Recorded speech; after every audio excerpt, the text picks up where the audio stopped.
Call to order. Roll call, Patty. Mr. Zawada. Present. Mr. Hemingway. Here. Mr. Brophy. Here. Ms. Nyman. Here. Ms. Deeroff. Present. Mrs. Scott. Here. Ms. Hogan. Mr. Updegrove. Here. Mr. Panarella.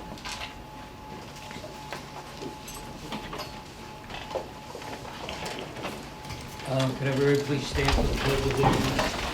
Remember in silence after that. Pledge allegiance to the flag of the United States of America and to the republic for which it stands, one nation, under God, indivisible, with liberty and justice for all.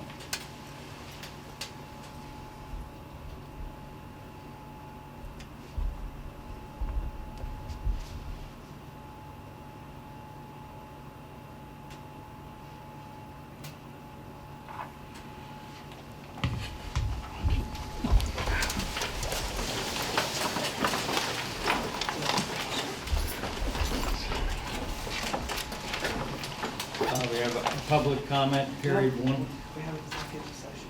Okay. There's nothing, Yeah, we had an executive session and there was nothing to report. We are at ECIU? BCIU, which Lisa's not here to report. I have a report. I will be attending the meeting on the 22nd for Apidoli for the BCTC, and I will have a report at the following meeting.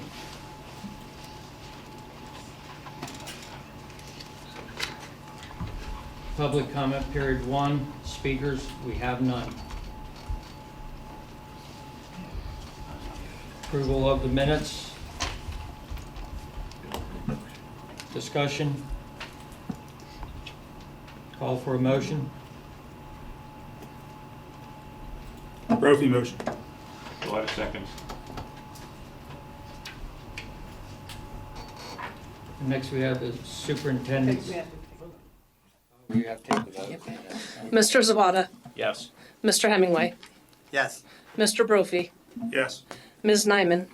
Yes. Ms. Deeroff. Yes. Mrs. Scott. Yes. Mr. Updegrove. Yeah.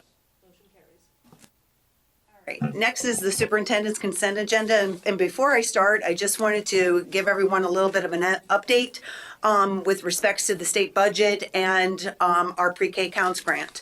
So, and even before that, I did want to let everyone know that this week we have greeted 30 brand new teachers participating in our new teacher induction program.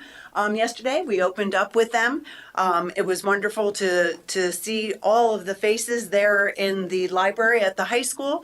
Were approximately 30 total. Some of them were teachers who started with us last year, but then participated in our induction for the upcoming 23-24 school year. And at this time, they are, continuing to work throughout the week with their mentors. They're going through a robust orientation of district programs, along with having a little fun with getting to know the community. So just wanted to let you know that our new teacher induction program has started, and we do have quite a few new faces to get to know. With respects to the budget, about a month ago, the state missed its June 30th deadline, and Governor Shapiro has signed since then the general appropriations budget bill and line item vetoed a $100 million allocation to the PASS scholarship program, previously known as the Lifeline Scholarship Program. However, districts will receive their July special ed funding, their Ready to Learn payments by Friday, August the 11th. The August basic ed funding and the CTC payments will arrive to districts on their normally anticipated pay schedule. So this is great news. With respects to pre-K counts, today, as usual at the 11th hour, through our grant system, we have been informed that our pre-K counts grant has been conditionally approved. We're going to learn the specifics in communication from the Department of Education tomorrow, Wednesday, August 9th. Once we have this communication from PDE, we will be issuing a communication to all of the families approved for the pre-K counts program. Additionally, the pre-K counts program remains as part of the enacted 23-24 state budget, which was information that was shared with Ms. DeNicola and the CFOs across the Commonwealth at approximately 4:30 p.m. today.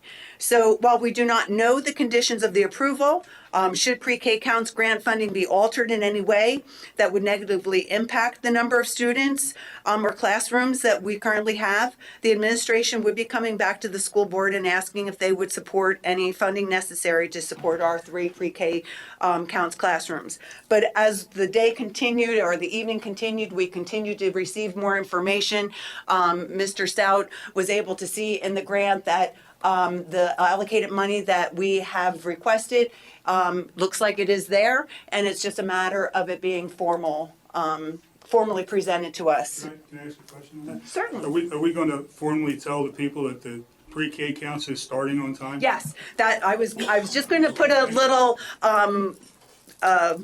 prompt in there, and to also say that we do have open spaces. So if you are a pre-K eligible family, to please check our website because there are spaces available, and we would like to make sure that all of those seats are filled. So we will be getting that communication out as well, Mr. Brophy. Okay, because we have a letter out that says it was, and I think Yep. we need to have a letter out that says, hey, we're on. We're hoping we have very specific information so that we don't have to send a third letter. I just don't, it's very close. I don't want to see those people in limbo anymore. I mean, they've been in limbo for a week and a half now. They have. I think we got to get out of that. Thank you. Yep. Two schools that are involved, right? Coberdale and Washington, that has the pre-K count center. The high school has a classroom and Washington has 2 classrooms. Okay. Yes, and they're full day. Okay, all right. So next, under the superintendent's consent agenda, I will be looking for the approval of the settlement agreement for student 100-481, 100-481,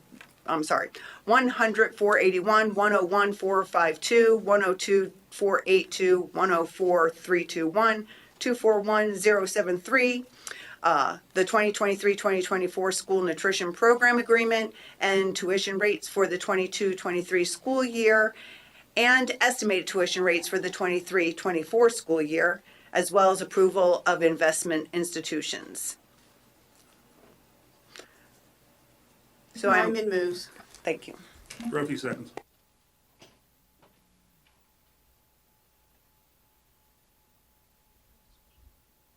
Mr. Zawada. Yes. Mr. Hemingway. Yes. Not on the consent normally. Oh, but you can still. I thought we. Okay, I'm sorry. No, I'm just clarifying this. Mr. Brophy. Yes.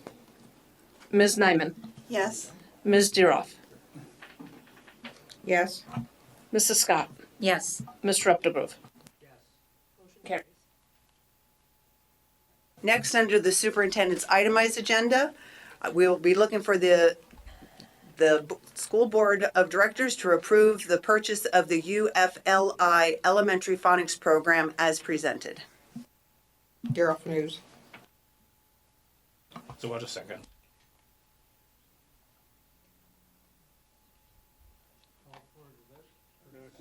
Discussion? Yeah, is this replacing anything, enhancing anything, or what is it actually doing? It's a great question, Mr. Brophy. It is going to be a supplemental support that is going to focus on phonics-based instruction. Over the years of implementation, it's going to hit our grades K through 3. So it is going to be truly an enhancement on instructional practice that's already happening in our classrooms, but it's very scripted to help support that specific need. It checks boxes also of the structured literacy requirements from the state that are coming down to really help support our students. Okay, so pretty much we're enhancing the program we already have in there and pumping it up. Okay. That's correct. And one of the the questions that might come up is why aren't we doing all of it at one time? It impacts about 87 teachers. So to do professional learning to 87 teachers at one time is very difficult. And to make sure we implement the program with fidelity, we need to put it put it in the process over the next couple of years so that all of our teachers are instructed appropriately. So the magic wand doesn't work anymore, you actually have to teach people. Okay. Teachers need instruction, absolutely. And the good part about it is we did a pilot, which the board was made aware of last year in the springtime, and we achieved really good results from it. So we're excited to expand it.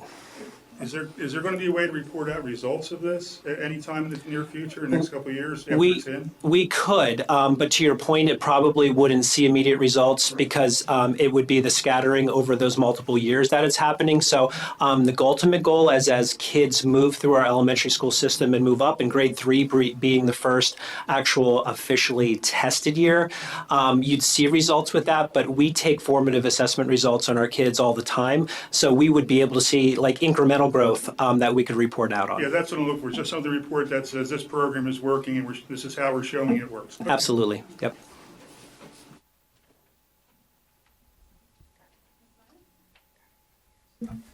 What are we replacing with this? It's not replacing Mrs. Nyman. It's going to be enhancing what we're already doing. We have phonics-based practices based on what's happening in the regular classroom instruction, as well as our intervening groups that happen in our grade levels. This is going to be more of a prescribed process that's going to happen. We have supports in place, but this is going to be getting our teachers all the materials that go along with that, and also the professional learning that accompanies that. And it's going to hit our kids in grades K through 3 over a 2-year time frame based upon actually putting in place. So we have phonics-based practices in place, but we're not really replacing a whole program. We're putting a specific program in place. Okay, and then we're eventually going to go to this program totally without any of the other stuff we were doing? No, this is for phonics support Right. specifically. So this is a very prescribed, and at the early primary years. Anything that we had for phonics before, once we start this, is going to stop. It'll stop, but those materials and resources that teachers use, a lot of the conceptual processes that our teachers use, this is based upon what happens in those classrooms, so they can still utilize the materials that they have in place. This is just going to be a prescribed time that they will actually be doing this specific skill that'll be in place for them to use. Okay. So, Mr. Stout and Mrs. Landis did show the curriculum committee this, just so the board knows. We did get a chance to look at the lesson plans that the teachers will be using. We did go over some skills that the students would be learning, and I felt in comparing it with other phonics programs, I checked it out and it was very good. The only component which I did talk to Mr. Stout about was it doesn't have the writing, which I think is important to include, to include, there's different learners out there, so it's good to have the visual, it's good to have the auditory, but it's also good to have the application. So he said that some of that is included, with the teachers already do, so hopefully, we'll put all that together. But I did feel that the program was very good. K through 3, getting a solid based program that builds upon each other each year, I think will really be great for the kids. And just to piggyback on Mrs. Scott and Mrs. Nyman to answer your question, I mean, in reading process, typically we learn how to read in grades K through 3, and we read to learn in grades 3 and above. So this would be a resource from an intervention perspective that we could utilize in higher grades if we needed to, if kids were missing those foundational skills. But the core of it is really the phonics-based instruction that happens at the primary level.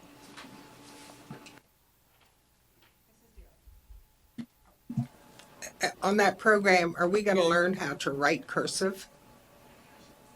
That is not part of the program. I really wish we put that in there somewhere. Because when the children fill out applications, the kiddos, they can't write cursive. Mm-hmm. And they don't have a computer there to fill out their application. Thank you. Yep. Mrs. Scott had mentioned there was a curriculum committee meeting. Did I miss that? It was not a meeting, it was to go over the to review with the chairs if there needed to be a presentation for the entire board. What'd you decide? We're having it. This is a presentation?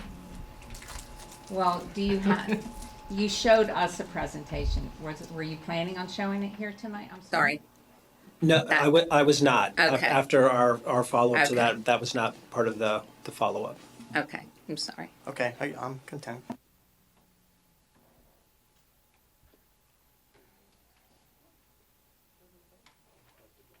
Mr. Zawada, Would have gone. Yes. Mr. Hemingway, Yes. Mr. Brophy. Yes. Ms. Nyman, Yes. Ms. Deeroff, Yes. Mrs. Scott, Yes. Mr. Updegrove. Next, the Act 93 compensation plan status quo. Motion to continue the Act 93 compensation plan for school administrators in the Boyertown Area School District following its expiration on June 30th, 2023, until such a time as a new Act 93 compensation plan is approved by the Boyertown Area School Board at a public meeting. For the purposes of this motion, the Act 93 compensation plan shall remain in status quo until such time as it is renewed and/or modified in the successor plan. Brophy motions. I'll second. Just to make a quick comment. So talking with Mr. Panarello about, they did put together an ad hoc committee, one from each region, just to make sure it's on the books. They're gonna have that meeting, and that will be presented to the board, at which time, so this is temporary, correct? And, until we get ourselves cut off. I just wanted to make sure it was on the record. Rod? Could we have an end date to that? I don't like it hanging out there with no end date of when that Act 93 the new one has to be put together and submitted. In speaking with our solicitor, this is the motion, and this was the information that he referenced, saying that until a successor plan is put together. So my understanding is that upon Mr. Panarello's return from vacation, that a meeting is going to be set up prior to the August 22nd meeting. That's my understanding. Well, it's gonna certainly take more than one meeting. So that's why I was wondering if we could have an end date to it so we don't. My understanding, and Attorney Gilbin can speak to it, I don't know that it can have an end date until there's a new agreement put forth. Yeah, I think there's concerns about doing it that way. The other concern would be if we have an end date, there becomes a gap as what's supposed to happen during that time frame. If we don't come up with a new plan by the date, whatever end date you put in place. Right. And the board doesn't take any other action, you don't have an active Act 93 plan, which is a problem obviously. Well, that's what we're doing now because we didn't have any when that ended. Well, I So- think, yeah. I understand. Sure. I think our recommendation would be to keep it in place until, and obviously the board can revisit this issue if there's a situation where if it's dragging on for some prolonged period of time. I think the board we could look at the issue if the board wants to revisit that issue and come up with a different solution while that process is ongoing. Okay, that's what I didn't want to happen, drag on. Sure, and I think, and we can come back to the issue and see if the board wants to revisit the issue if we're looking at a period of if the board is uncomfortable with how long it has taken to come to some new consensus on the Act 93 plan to revisit the issue. Thank you. Sure. Oh, I think Jeff. Oh, got it? Okay, could we ask that the committee update and give progress reports to the board on how it's going so we know where it's going? I mean, like the next meeting, could we have a progress report? The meeting after that, could we have a progress report? Hopefully it's done by then, but. Yeah, I think the board can request that the committee provide an update, yes. I think that's Okay, how do I reasonable. request that? I guess we would amend the agenda, the motion then.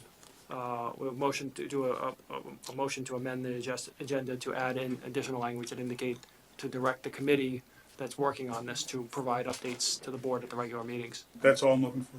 Okay. Would that update be executive session or public? Or kind of both? I believe it would be counted as executive, it could definitely be done in executive session. Okay, that's fine. Uh, Just like some sort of progress update to know where we're going. Okay, then I think we need a motion to amend the agenda item. Or Question there's first. another question first. You want to amend it first? and I then have a go to question discussion? first. Isn't this an ad hoc committee where we can all go to? Yes. It is an ad hoc committee. The ad hoc committee does function in an executive session, however, because it is personnel and it's contract-based. So that would have to be a question to our attorney to say if there's a committee that's specifically working to negotiate on, behalf of the board in conjunction with our CFO and Human Resources Officer.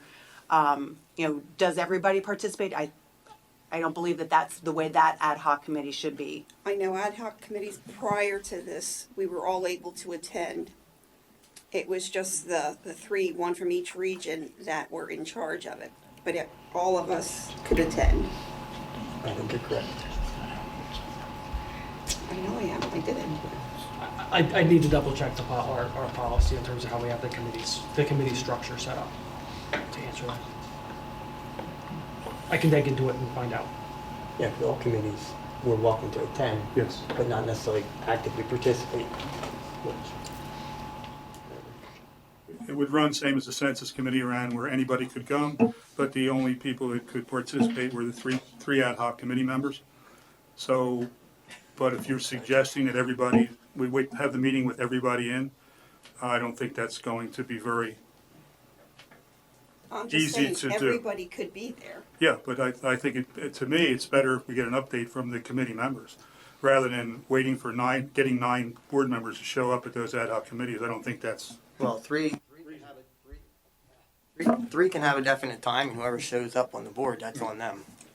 If they want to rearrange their schedules, they're more, as far as I'm concerned, I'm on that committee. Mhm. I'm more Yes. welcome to attend, but I'm not going to alter my schedule for them. correct. That's why I'm asking for updates Okay. and not asking for attendance. I don't know what we accomplished there. Where are we?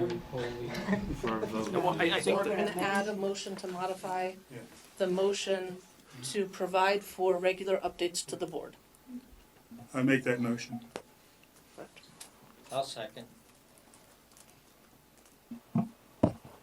I just want to say something quick, okay? The way our board goes, and I know it's been set up, okay, as of the last meeting, we're still in summer. This is too important to be, I think, for 2 weeks. I don't disagree that we should have an end date or a time to be reviewed, but there's too many. This is totally new for the board to do something like this than anybody of us that's been on the board. So I feel a little more comfortable if we gave them the 30 days, not the 2 weeks. That's all. I'm just saying an update. I'm not saying that, we're like, the question is, where is the committee at this point in time? The answer could be, we are still negotiating, line item 1. It doesn't matter, just where are we? That's all I'm looking for. I'm not looking for to say, well, we've settled these 7 different things here and we're moving on. Just where are we, and we expect to be moving forward to a certain date. And that's it. I'm not looking for actually any personnel data. Are you fine with like an email or something, or do you want to have an executive meeting? For me, it could be an executive meeting, but since there's going to be, I'm not asking for any information to be divulged. It could be at a board meeting and say, here's where we are with it, here's how far we've gone, and we're getting forward. So to me, it doesn't matter, or it could be an executive session. Okay. Executive session would mean we could ask questions about it. A board meeting out here, since it's a personnel issue, we couldn't. So it would probably be better to do an executive session, but I'm not pressing either way. Okay, thank you, Mr. A Wilson. legal memo, does that count? Is that safe to email if we actually get information passed along as a legal memo? Confidential legal memo? From our We office. can't debate, we can't debate via email, but we can send information. Yeah, our office can share information, yes, that way. Okay.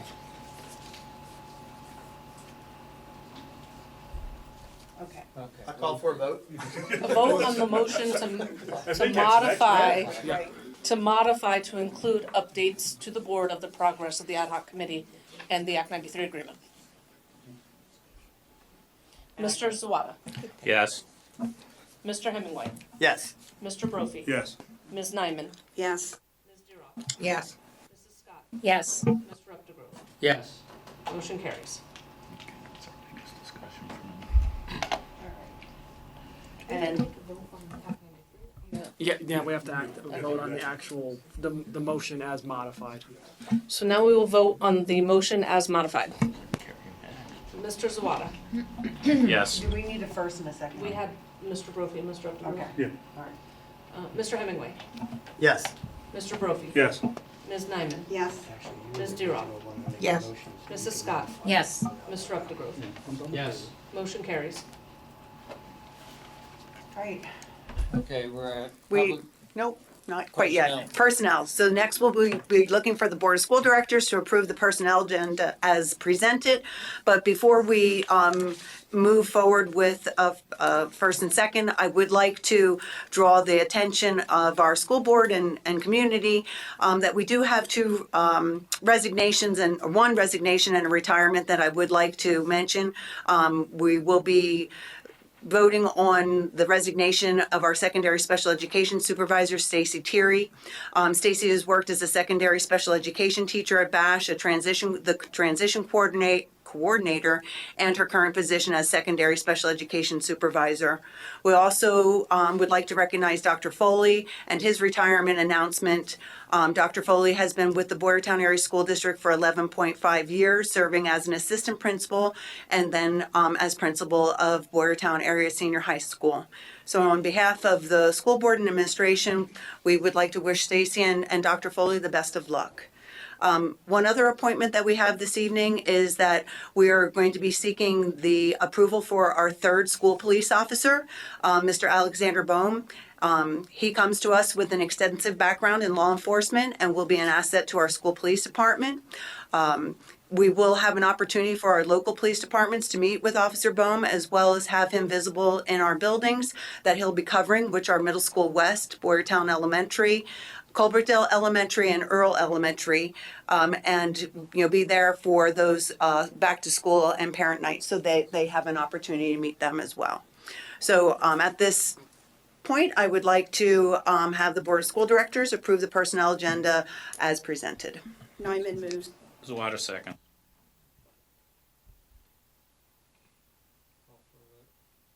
Now, any question? Go ahead. I'm sad to see Mrs. Thierry go. She was an excellent person, very resourceful, very knowledgeable. Sorry to see Dr. Foley also leave. Have we started to, Yes, we have. I know it's going to be hard, but I would like to see Stacy's filled really quick. That's very important. We are working on that. Thank you. We are working on everything. Will Dr. Foley be willing to stay if the new whoever comes in to take his place? Is there any extension of time that he's offered, or is it pretty much?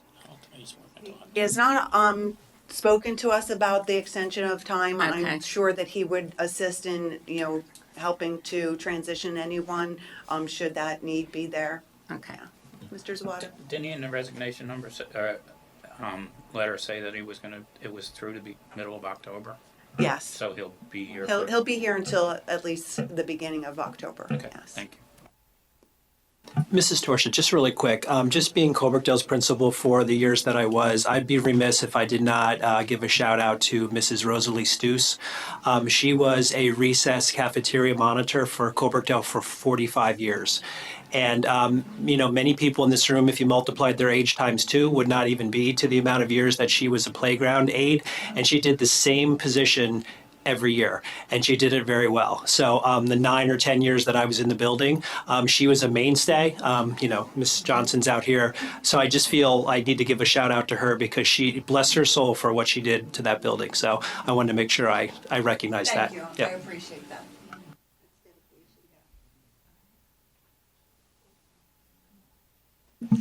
Mr. Zawada, Yes. Mr. Hemingway, Yes. Mr. Brophy, Yes. Ms. Nyman, Yes. Ms. Diroff, Yes. Mrs. Scott, Yes. Mr. Updegrove. Yes. Motion carries. Okay, we have public comment period number 2, and we have 3 speakers, Hannah Urich, Alexandra Bliss, and Krista Net to talk.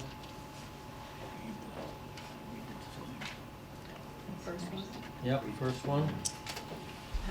Hannah?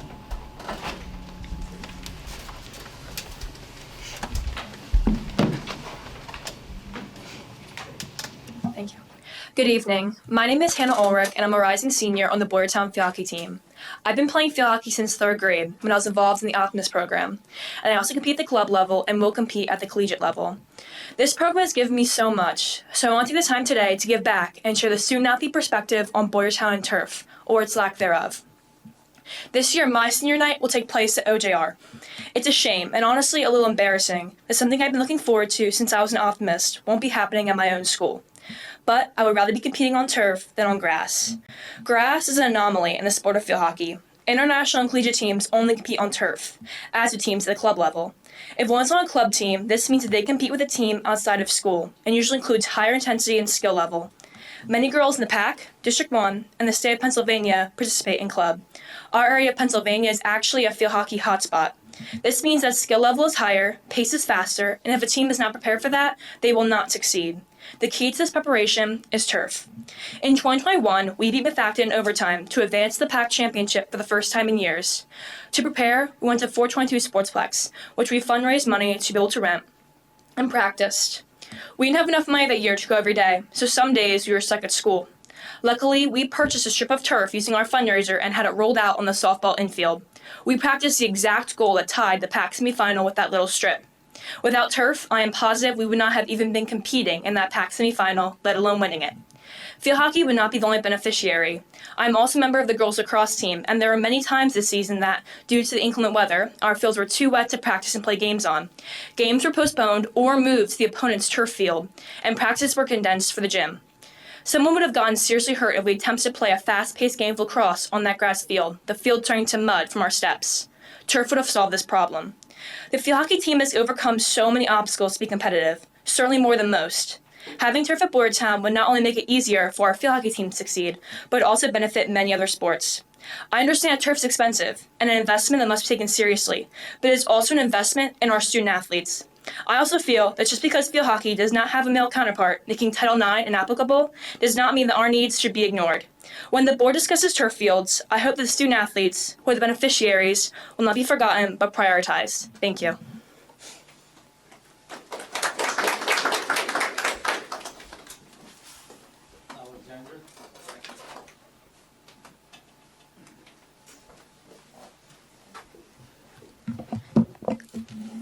Good evening, Boyertown School District Board members. My name is Alex Bliss, and I'm a part of the Boyertown Lady Bears field hockey team, and I'll be entering my junior year in the coming weeks.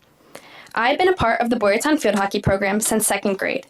The Boyertown field hockey program has shaped me to become the player and person I am today. Without that program, I would not be a part of the amazing team and family that is the Lady Bears field hockey team. I'm grateful to say I was an assistant coach for the Boyertown Optimist field hockey team. I helped coach the 1st and 2nd graders. After our semifinal game against Upper Perk last season, one of the players I had helped coach came up to me with her mom and congratulated me. Her mom told me how much I had inspired her daughter to stick with field hockey and hoped that I would be her coach for next season. That gave me the initiative to help speak out and help advocate for turf. The Optimist field hockey team I helped coach practices at the Gilbertsford Y on the weekends and travels to other schools for play days. Schools make great money by renting their turf to Optimist programs no matter the sport. It is a great way to utilize the turf and help shape young athletes. The future of these sports programs rely on turf. When I was younger, I remember watching the older girls play at the high school and wanting to play just like them. They made me want to keep playing field hockey. They were my role models. I want to be that for these young girls. I want to give them what I didn't have as a player. The opportunity to do amazing things because they have a turf field. I want them to be able to win those PAC championships and even state championships, all while the next generation of young girls are watching them play and thinking of how much they want to be just like them. Each generation should inspire the next, and that can all happen with turf. Don't just consider turf for the money, but for the young athletes who dream of playing on that field and have been inspired to keep going. I know it may be too late for me, as I am a junior, but it isn't too late for the future of not just Boyertown field hockey, but for all of Boyertown athletics. Thank you.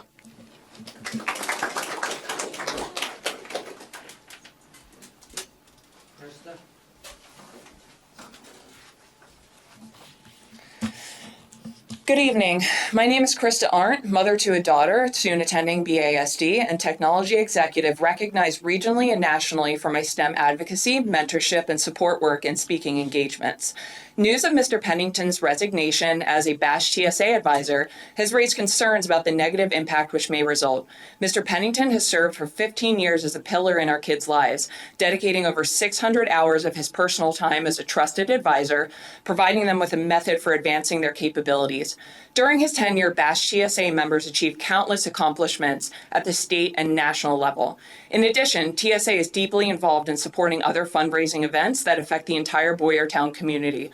Mr. Pennington has provided invaluable leadership to enable our students' advancement and achievement both in and out of the classroom. TSA involvement for students has grown beyond just extracurricular activity and has become an extension of family for them. Involvement in TSA and STEM programs prepares students by refining their core competencies that can be applied not only with in-demand STEM careers, but across any future endeavor, making achievement and advancement much easier for students into their adult years. TSA programs are critical in exposing students, especially girls who are significantly underrepresented in STEM careers, to the reality that they can achieve what they never thought possible, helping to close the gender gap by providing a feeling of safety to experiment with STEM concepts without the fear of failure. The STEM workforce has grown over 20% in the past 10 years, with the skills gap growing ever exponentially larger. Although athletic programs are often revenue drivers for school systems and STEM extracurriculars are not, it's critical to invest in these programs the same way because they do drive best-in-class scholastic reputation across the district and community, drawing in talented teachers and preserving community excellence through achievement. They also position student athletes to be better prepared to manage challenges, scholastic aspirations in parallel with their athletic endeavors. Please consider compensating advisors supporting STEM competencies similarly to athletic coach compensation to avoid disruption of the TSA's national registration. Our kids' futures depend heavily on those who dedicate their time out of passion for the cause. Thank you for your time.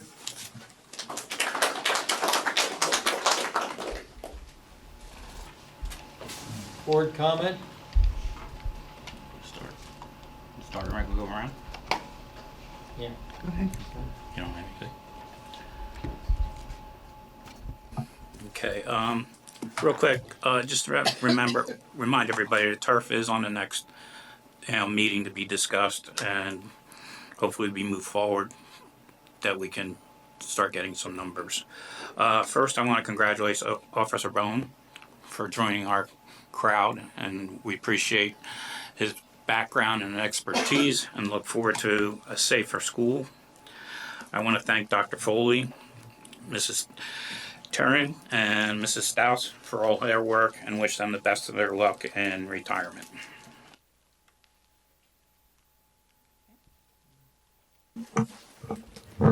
Thank you, girls, for coming out. I do love field hockey.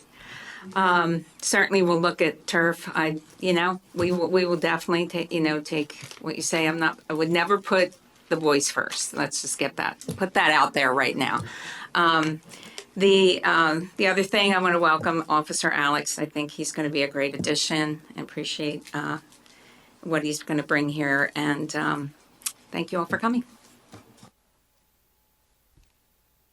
Okay, I want to thank the administration for resolving the pre-K counts issue and moving that forward. I know you guys have been working on it. It wasn't your problem. You didn't create it, but you were stuck with it. And when things like this come up, I think we have to move faster. I was really not, I guess happy is the right word, to see the letter go out to the people saying, we don't know when your classes are going to start. I think that should have come to the board faster, and we should have come to some sort of conclusion on that prior to that happening. I do thank you for the work you did do on it, though, but I'd just like to say, stuff like that's got to come to the board quicker. It's a decision we should make. Make us make it. Thank you. I don't have much comment, but just thank you all for showing tonight. Girls, thank you for your comments. And I too have my concerns for TSA. All my kids were part of TSA. But again, I don't have a lot that I can comment on it yet. Still gathering some facts. But I just want everyone to be reassured that I'm not going to sleep either. So it's important.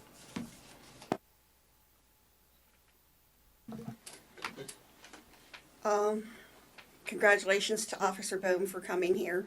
I did have the privilege of meeting him prior to tonight and also again tonight, so thank him very much. It's going to bring more security to our schools. I know it's not enough yet, but it's a start. It's definitely more insight of being into our schools, so that's great. Everybody's concerns out there are our concerns. We don't take any of this lightly. But we have a budget. We have schools. So don't think we're pushing you aside. We have to take everything into consideration. And I love sports. I wasn't involved as I am now, but my grandchildren are doing more, so I'm more involved now than ever. So we will look at everything. We will look at the TSA, but we also have a budget to do, so we have to make sure we can put it into the budget. It's not going to happen overnight. Not at all. It's going to take time. So be patient with us, please. Thank you. I want to thank everybody for coming out tonight, and I know the soccer thing is on everybody's minds in the fields and everything, but and I want to thank Alex for our new police officer, and I'm sorry to hear about Mr. Foley retiring. I said I know the guy. I think he was straight up, and he's going to be missed. That in for board comments? Okay, announces upcoming meeting dates. We will be back here in the Board of School Directors meeting room at 7 o'clock on August 22nd here at the Ed Center. On September 12th, the Committee of the Whole meeting will be held at New Hanover Upper Frederick Elementary School at 7 o'clock. And September 26th, the Board of School Directors meeting will be here at 7 p.m. at the Ed Center. Call for adjournment? Diamond moves. I'll second. Done.